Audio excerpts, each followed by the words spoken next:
Tihar, the festival of lights and the second biggest festival of Hindus, has begun today by celebrating Kak Tihar by worshipping crows who are regarded as the messenger of God Yamraj.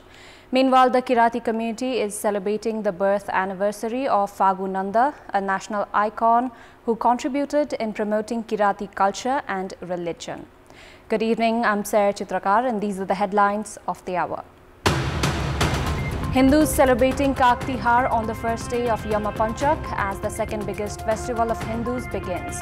Kirati community also observing Phagu Nanda Jayanti today. Kathmandu, Lumbini and Karnali provinces receive rainfall due to the effects of westerly winds. A cold spell triggered by rain makes life more miserable for earthquake victims. Israeli forces attacked the front gate of Al-Shifa Hospital in Gaza City. Hospital director accuses Israel is carrying out a war against hospitals.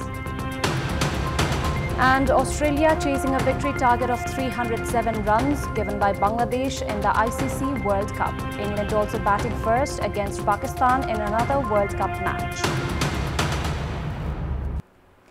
Tihar or Deepavali, the second biggest festival of Hindus in the country and abroad, has started from today. On the first day of the 5-day festival, people celebrated Kak Tihar today by worshipping crows, considered as the messenger of God Yamraj. Crows were worshipped today with prayers as they were also offered delicacies. Devotees reached the Kageshwari Mahadev temple at the capital's Kageshwari municipality early this morning to attend the annual fair and worship crows. Meanwhile, Kukur Tihar will be celebrated tomorrow morning and Lakshmi Puja tomorrow evening due to the overlapping of dates in the Hindu calendar. Likewise, Bhai Tika will be celebrated this Wednesday. The auspicious timing to receive Bhai Tika is at 10:51 a.m. this Wednesday morning. Consumers have begun flocking the markets in Palpa's Tansin and Rampur among other rural areas with the onset of the Tihar festival. Consumers from rural areas reach markets in Tansin and Rampur among other places in Palpa during the festival to purchase rainbow-colored tika, gifts for brothers and sisters, items to prepare various delicacies among other essential items. The number of people flocking markets to purchase new clothes and utensils have equally increased.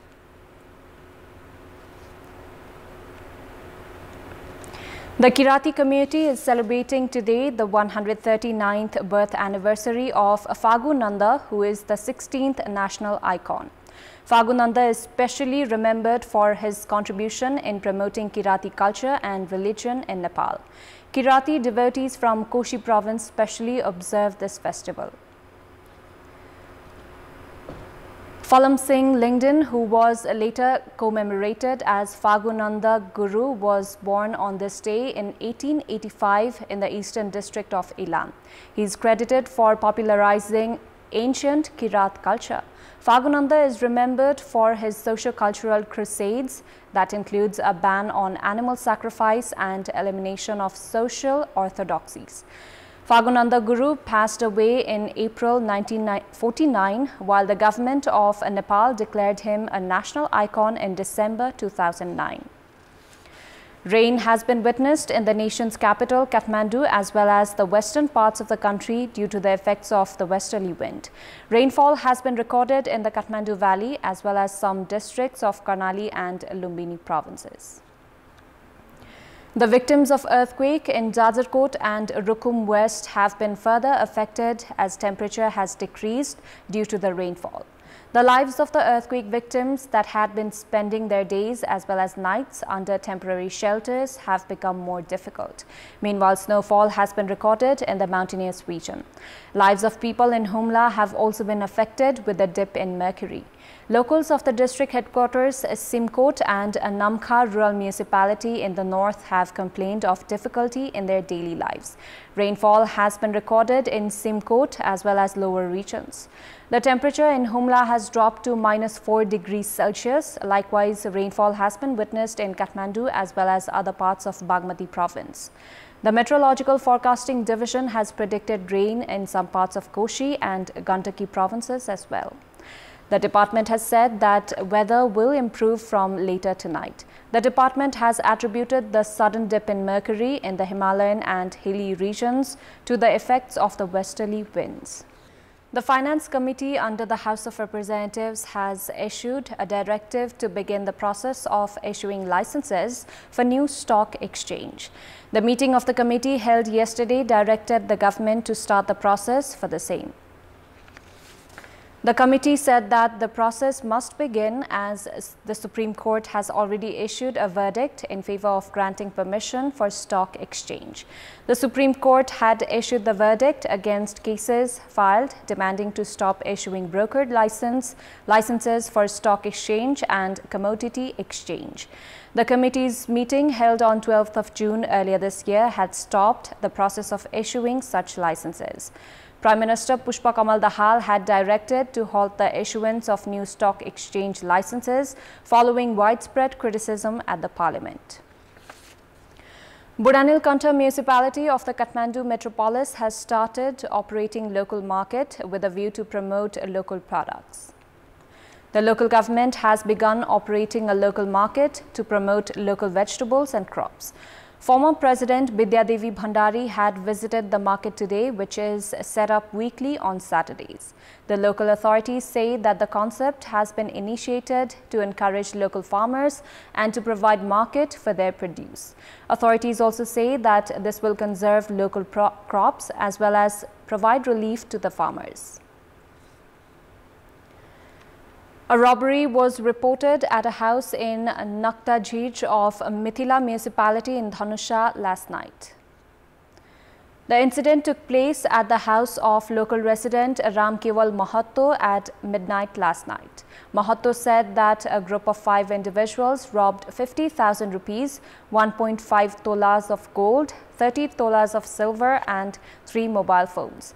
Police have said that search is on for the robbers. The victim, Mahatto, said that he had brought some 30,000 rupees yesterday to observe Dhanteras, which was also robbed. Time now for our segment, Public Pulse, where you text us with your opinion. Public Pulse. Here's the question: why is there delay in the appointment of justices? Your options are A. Issues with power sharing, B. Procedural hassles, and C. No right candidate. Voting is on. Tap any WS, select your option A, B or C and send it to 34001 to share your opinion with us. Time now for international update.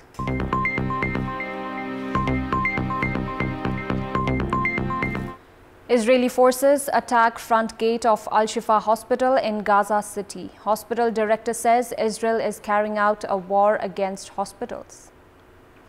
The World Health Organization says it is extremely disturbed by reports of Israeli attacks near another site in Gaza City, Al-Shifa Hospital. 3 other major hospitals in the Gaza Strip are also now on the front line of Israel's ground invasion. Concern for trapped hospital patients and staff is growing in northern Gaza, with the charity Doctors Without Border reporting intensified Israeli attacks on the Al-Shifa hospital. At least 50 people were killed after Israeli missiles and artillery hit Gaza school, sheltering internally displaced people. Witnesses said people fleeing on the main road towards southern Gaza also came under attack. The relentless Israeli bombardment has damaged more than 50% of housing units across Gaza, according to officials. The Israeli military has repeatedly accused Hamas of operating from tunnels underneath the medical facility, which Hamas denies. Israel's military has not commented on the strikes, but accuses Hamas of embedding itself in civilian infrastructure. A spokesman said the Israel Defense Forces does not fire on hospitals. French President Emmanuel Macron said that Israel must stop killing civilians in Gaza, but the Israeli Prime Minister said leaders should condemn Hamas, not Israel. French President Macron has called for a ceasefire in Gaza and is urging other world leaders to join him. Israel began striking Gaza after the Hamas attacks on 7th October, which saw 1,200 people killed and more than 200 taken hostage. The Hamas-run health ministry says more than 11,000 people have been killed in Gaza, since of whom more than 4,500 were children.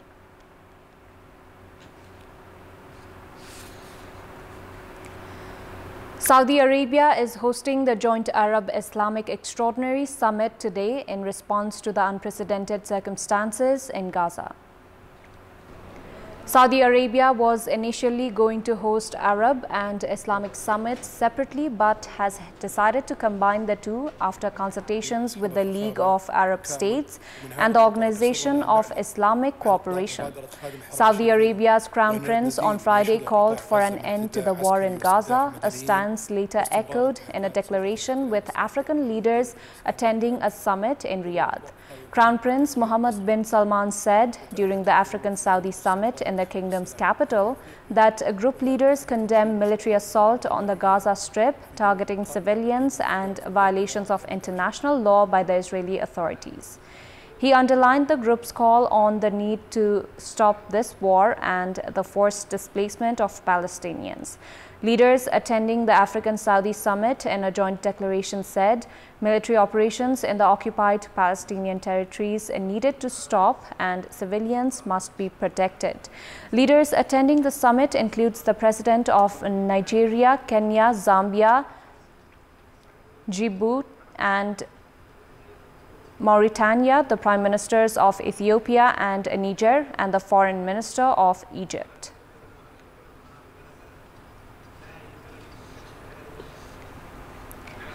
Violence against civilians in Sudan is verging on pure evil, a senior United Nations official warned yesterday as a humanitarian crisis in the country worsens and ethnic violence escalates in the western region of Darfur.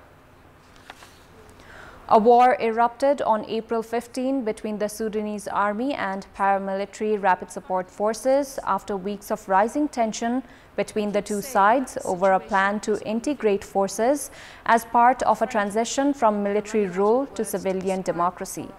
Clementine Anqueta Salami, the top UN aid official in Sudan, said that they continue to receive unrelenting and appalling reports of sexual and gender-based violence and forced disappearance, arbitrary detentions, and grave violations of human and children's rights.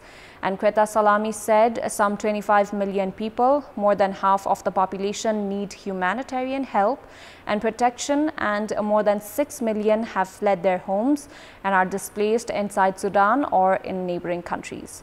People fleeing to Chad have reported a new surge in ethnically driven killings in Sudan's West Darfur as the rapid support forces took over the main army base in the state capital, El Geneina. Before wrapping up, here's a look at the top stories once again. Hindus celebrate Kag Tihar on the first day of Yama Panchak as the second biggest festival of Hindus begins. Kirati community also observing Fagunanda Jayanti today. Kathmandu, Lumbini and Karnali provinces receive rainfall due to the effects of the westerly winds. A cold spell triggered by rain makes life more miserable for earthquake victims. Weather to improve from tonight. Israeli forces attacked the front gate of Al-Shifa Hospital in Gaza City. Hospital director accuses Israel of carrying out a war against hospitals. And Australia thumped Bangladesh by 8 wickets in the ICC World Cup. England give Pakistan a challenging victory target of 338 runs in another World Cup match. That's all for the moment. Thank you for watching. Bye for now.